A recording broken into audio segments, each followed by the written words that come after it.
महाराज जी के साप्ताहिक कथा संस्करण में आप सभी भक्तों का स्वागत है। आशा करता हूँ आप सभी लोग अच्छे स्वास्थ्य में होंगे और अपना जीवन यापन सही रूप से कर रहे होंगे। हमने महाराज जी की कई कहानियाँ सुनी है और हर कहानी जो है, जो हर चमत्कार है, वो हमें एक तरफ तो भाव विभोर कर देता है कि किस तरह महाराज जी अपने भक्तों का ख्याल रखते हैं, और दूसरी तरह हमें चकित कर देता है कि किस तरह उनकी अलौकिक शक्तियों का उपयोग करते हुए उन्होंने हमेशा ही अपने भक्तों का साथ दिया। उसी क्रम में ये कहानी थोड़ी पुरानी है। ये कहानी कैंची आश्रम से ही है।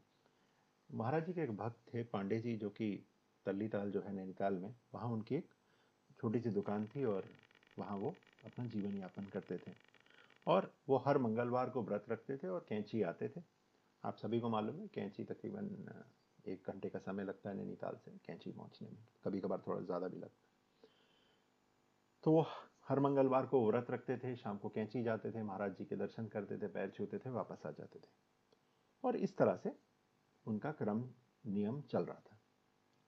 उसी नियम में एक मंगलवार को पहुंचते हैं कैंची में, सुंदरकांड करते हैं, महाराज जी के दर्शन हेतु खड़े होते हैं। बट उस समय क्या होता है, उस दिन वो थोड़ा पहुंचने में थोड़ी उन्हें देरी हो जाती है और वहाँ काफ़ी भीड़ थी। और इसी के ऊपर डॉक्टर शंकर दयाल शर्मा जी, जो उस समय कांग्रेस के अध्यक्ष थे, वो भी महाराज जी के दर्शन हेतु आए हुए थे। बहुत भीड़ थी और महाराज जी का आदेश था कि 5 बजे के बाद वो किसी से नहीं मिलेंगे। तो नियम अनुसार उनकी वहाँ ताला लगा दिया गया और जो ये पांडे जी जो आए हुए थे, उन्होंने सिर्फ महाराज जी को उनकी खिड़की से उनके दर्शन हुए, पर उनके पैर नहीं छू पाए। इसी पशुपेश में, इसी सोच में, जो नैनीताल जाने की आखिरी बस थी वो उनसे छूट गई। उस जमाने जबकि ये कहानी है, वो बहुत कम बसें चला करती थी, रोड भी बहुत छोटी होगी। तो अब वो ये सोचने लगे वो किस तरह अपने घर पहुंचेंगे। इसी बीच महाराज जी की कुटिया में एक शर्मा जी थे, वो भी वहाँ महाराज जी के बहुत बड़े भक्त थे, वो थे वहाँ। तो इस बीच महाराज जी और पांडे जी की कोई बात नहीं हुई थी, सिर्फ पांडे जी ने खिड़की से देखा था। तो उन्होंने तुरंत शर्मा जी को बोला, देखो बाहर रामदत्त पांडे जी मिलेंगे आपको, आप उन्हें अपनी गाड़ी से जो है नैनीताल छोड़ दीजिए, वो परेशान हो रहे हैं। अब वो शर्मा जी कभी रामदत्त पांडे जी को कभी जानते भी नहीं थे। वो गए बाहर, उन्होंने बोला कि भाई अरे पांडे जी को उन्होंने देखा और तुरंत उन्हें लगा कि हाँ यही पांडे जी होंगे। मिले, उनसे बात की और उन्हें सकुशल उनके घर पहुंचा दिया। तो यहाँ पर भी आपको देखने को मिलता है कि महाराज जी भले ही अपने किसी भक्त के से बात ना कर रहे हो, भक्त को देख नहीं रहे हो, पर तभी भी वो उसकी पूरी पूरी मदद करते थे। और शायद यही कारण है कि महाराज जी बहुत लोगों के गुरु हैं और गुरु का काम उसको सही रास्ता दिखाना है, चाहे वो गुरु सामने हो या नहीं हो। आपके गुरु में आप सबसे पहले जो किसी भी व्यक्ति के जो गुरु होता है वो उनकी माता होती है, उनके पिता होते हैं। आप भी आज तक याद रखेंगे, चाहे वो हैं या नहीं है, आपको उनकी कही बातें हमेशा याद रहेंगी, चाहे आप किसी भी तरह से उन्हें याद करें। और जब आदमी को समझदार हो जाता है, जब आदमी को सोचने समझने की शक्ति आ जाती है, तो वो अपना गुरु चुनता है। तो गुरु दो तरीके के होते हैं। एक जो वो गुरु होते हैं जो अपने शिष्यों को सही रास्ते पर लाते हैं, और एक होते हैं गुरु घंटाल।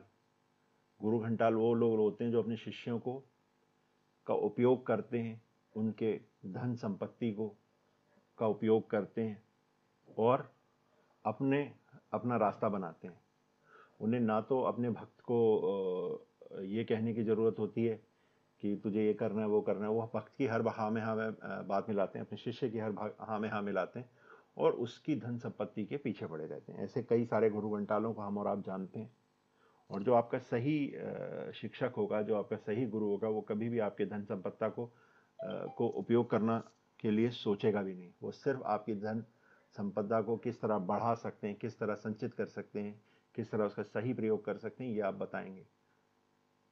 तो यदि आपका कोई भी गुरु आपको कुछ भी चीज़ खरीदने पहनने के लिए बोल रहा है, तो आप समझ जाइए वो गुरु नहीं, वो गुरु घंटाल है। इसी कहानी के साथ आज हम लोग थोड़ा सा चर्चा करेंगे अहंकार को लेकर। अब आप और हम दोनों लोग जानते हैं कि अहंकार बुरी चीज़ है। अहंकार जो है वो एक तरह की का चश्मा है, काला चश्मा है। अगर वो आप अपनी आंखों पे लगा देते हैं तो आपको दुनिया नहीं साफ साफ दिखती है, आपको सच और झूठ, सही और गलत नहीं दिखता है। अगर आप लोग माने कि रावण रावण जो था वो बहुत ही अहंकारी पुरुष था और वो अहंकार के वश में रहता था। और अगर आप अपने जरा भी आसपास नजर डालेंगे, जो भी अहंकारी पुरुष होगा उसका जो है झुकाव जो है काम, क्रोध और लोभ की तरफ होगा। वो लोभी होगा, वो काम की तरफ अपने ज़्यादा ध्यान लगाएगा। ये उसकी जो चीज़ें हैं, ये उसकी मुख्य विशेषताएं रहेंगी। यदि अहंकारी हो जाता है तो आदमी जो है काम, क्रोध, लोभ के वश में आ जाता है। अब आप रावण की बात करें तो रावण जो था अच्छा खासा अपनी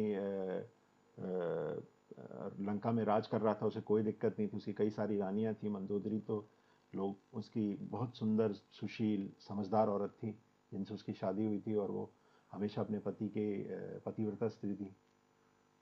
पर उनकी बहन ने अपने अहंकार में रावण को सीता जी के बारे में बताया, वो सीता जी को ले आया।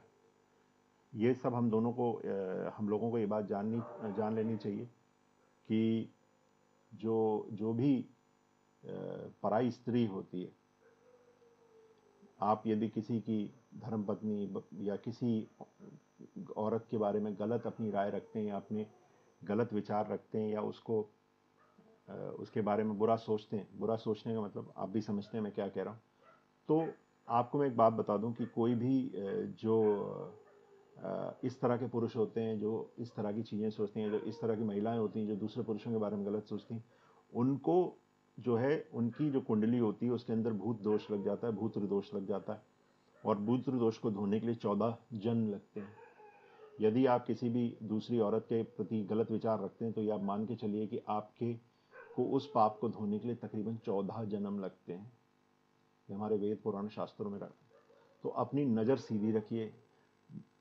हमेशा ही कभी भी किसी के पर नारी या पर स्त्री के बारे में इस तरह के दुर्विचार अपने मन में मत लाइए। जो नर्क का द्वार है, वो जो लोग कामी पुरुष होते हैं, जो हमेशा इस तरह की बातें सोचते रहते हैं, उनके लिए सदैव खुला रहता है। वापस लौट के आते हैं रावण के लिए। रावण बहुत अहंकारी पुरुष था, तो उसके अहंकार के कारण वो स्वाभाविक रूप से काम, क्रोध और लोभ के मद में फंस गया।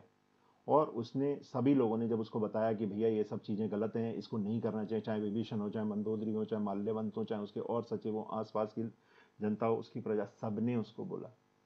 पर जब आदमी का अहंकारी हो जाता है तो उसकी आंख में एक चश्मा चढ़ जाता है जिससे वो दुनिया देख नहीं सकता। तो उसे अपनी ही चीजें सही लगती हैं, दूसरे की चीजें सही नहीं लगती।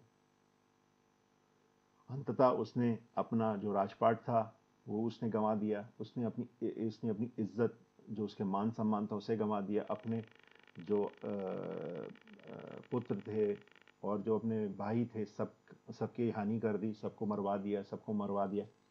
और अंततः उसका आज तक वो एक बुराई का प्रतीक बन गया। हम लोग काम करते हैं, चाहे हम सरकारी विभाग में काम करें, चाहे हम जो है निजी जो कंपनी है उसमें काम करें, या फिर हम अपना व्यापार चलाएं, तो जब भी हम अहंकारी हो जाते हैं, अहंकार हमें कैसे आता है? मान लो हमने दुकान खोली और हमने बहुत मेहनत करी और दुकान उस शहर की नंबर 1 दुकान बन गई, लोगों का भरोसा आ गया, पर उसी बीच हमें लगने लगा कि हमसे बड़ा तो कोई है ही नहीं। तो हमने अपनी दुकान के डेवलपमेंट में या ग्रोथ में या उसके अंदर क्या क्या नई चीज़ें, उसमें हमारा ध्यान ही नहीं जाएगा। हम अपना बड़ा सा चश्मा लगाए अपने काउंटर पे बैठे होंगे, लोगों को नीचे नज़र से देख रहे होंगे। थोड़ी देर में कोई और दुकानदार आएगा जो आपसे भी अच्छा बना लेगा और वो आपको पीछे कर देगा, अंततः आप बंद हो जाएंगे। ऐसे कई प्रतिष्ठान हैं जो आप खुद जानते हैं, जो बहुत ज़्यादा अच्छे थे, और कुछ देर बाद जाके उनके जो बाल बच्चे हुए, उन लोगों ने अहंकार भी हो गया और उन्होंने उन चीज़ का नाश कर दिया। उसी तरह अगर आप देखें, अगर आपको भगवान ने एक कुर्सी पर बैठा ला, चाहे आप प्रशासनिक अधिकारी हों, चाहे आप एक क्लर्क हो, चाहे कोई भी हो, जहाँ पर भी आप भगवान की दया से एक अच्छी कुर्सी पे बैठें, तो आपका सबसे बड़ा जो कार्य होना होता है वो जो है दूसरों की सहायता करना। जो आपके सामने आ रहा है उसको उसकी सहायता करना। पर हम वहाँ क्या हो जाते हैं, हम अहंकारी हो जाते हैं। अरे ये हमारे सामने आके बैठ कैसे गया, ये हमारे सामने आके खड़ा कैसे हो गया, अरे ये तो नीच जात का आदमी है, ये ऊंच जात का आदमी है, ये मेरी जात का आदमी है। इस तरह करते करते हमें धीरे धीरे दिखना बंद हो जाता है, और कालांतर में जब हमारे खिलाफ कोई चीज़ होती है तो हम भगवान को दोष देते हैं, ये भगवान तूने मेरे साथ ऐसा क्यों किया। भगवान जो इस दुनिया में है वो हमेशा आपका हिसाब करता है। वो एक ऐसा शीशा है जिसके अंदर आप अपने आप की सही प्रतिबिंब देखते हैं। चाहे आप कितना ही क्रीम पाउडर लाली लगा लें, आपकी जो सही रूप होगा वो भगवान आपको देखेगा, और उसी के हिसाब से आपको उसका हिसाब करके उसी हिसाब से आप उसका फल देगा, चाहे अच्छा हो या बुरा हो। कोई भगवान नहीं कहता कि रात को आप किसी को ऐसी कोई पूजा करें जिससे आपके जो है पाप धुल जाते हैं। ऐसी कोई भी पूजा या प्राकरण नहीं है जिससे आपके करे हुए पाप धुल जाएं। आपके पाप सिर्फ आपके प्रायश्चित और आपकी समझ से धुलते हैं। यदि आपने कोई गलती करी, आपने कोई पाप किया और आप उसको सिर्फ मान लेते हैं, हाँ मुझसे पाप हो गया है, और उसकी उसकी सही तरह से माफ़ी मांग लेते हैं, तो ज़रूर आपके जो पाप हैं वो धुल जाते हैं। पर यदि आप सोचें कि मैं खूब सारे पाप करूं और फिर जो है महामृत्युंजय का पाठ कर लूं या हवन कराता रहूं और मैं बच जाऊंगा, नहीं, ऐसा कुछ नहीं होगा। ऐसा कोई महामृत्युंजय मंत्र नहीं है जिससे कि आपको बचाया जा सके। आपको सिर्फ एक ही चीज़ से बचाया जा सकता है कि आप उसका प्रायश्चित कर लें। और अहंकारी पुरुष को आप प्रायश्चित करना तो बहुत दूर की बात है। सबसे पहले अगर वो यही मान ले कि वो अहंकारवश उसने ऐसा कह दिया, तो भी इस चीज का निवारण हो जाता है। और प्रभु राम से हमें क्या सीख मिलती है। प्रभु राम के साथ इतनी सारी परेशानियां हुई, इतनी सारी दिक्कतें हुई, पर प्रभु राम ने कभी भी सच्चाई का साथ नहीं छोड़ा, अपने कर्तव्य परायणता को नहीं छोड़ा, वो लगे रहे अपने कर्तव्य में। और अंततः आज भी हम उन्हें मर्यादा पुरुषोत्तम राम कहते हैं। ऐसी बात हम दुर्योधन के लिए क्यों नहीं कहते, ऐसी बात हम रावण के लिए क्यों नहीं कहते, ऐसी बात हम और लोगों के लिए क्यों नहीं कहते जो दम भी रहे हैं, जो अपने आप को उन्होंने अहंकारवश नष्ट कर लिया। अहंकार हमारी बुद्धि को खा जाता है। क्या रावण को इतनी सी बात समझ में नहीं आई कि वो गलत कर रहा है, प्रभु राम भगवान के अवतार हैं, कल उसकी पूरी राज को पलट के रख देंगे, पर वो अहंकारवश उसे समझ में नहीं आया कि ये समस्या उसके साथ है। दोबारा आपको बोलूंगा कि अगर आप कोई भी पाप करते हैं, कभी कभार अनजाने में भी बहुत पाप हो जाते हैं, तो उस पाप का प्रायश्चित यही है कि आप मान लें कि मुझसे आपसे गलती हुई और दोबारा नहीं होगी। अगर आपसे गलती से एक पाप हो गया तो आपका उसका प्रायश्चित कर लें, माफी मांग लें।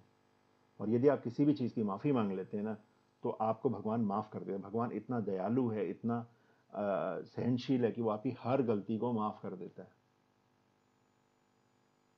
और मैं दो तीन चीजें आपको बोलूंगा। आजकल आज के युग में हम लोग कभी कभी क्या होता है कि अपने आप ही किसी पाप के भागी बन जाते हैं जिसका हमें लगता नहीं, हम उसके बारे में सोचते नहीं। सबसे बड़ा पाप यह है कि आप दूसरों की के बारे में बुरी बातें कहें, वो भी उसके पीठ के पीछे। अगर आप लोगों को, कुछ लोगों को आजकल एक नया चीज हो गया है जिसे हम कहते हैं रोस्ट। आज तक तो हम ब्रेड को रोस्ट करना समझते थे, बट अब धीरे धीरे हम दूसरों के चरित्र को रोस्ट करने लग गए।